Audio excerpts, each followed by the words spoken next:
November 14, 2004. Navy radar operators were tracking something over the Pacific Ocean. At first, it looked normal until one object dropped.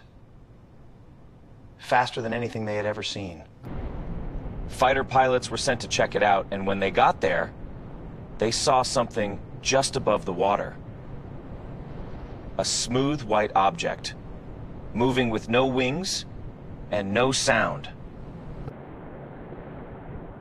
As they watched, it started moving in ways that didn't make sense.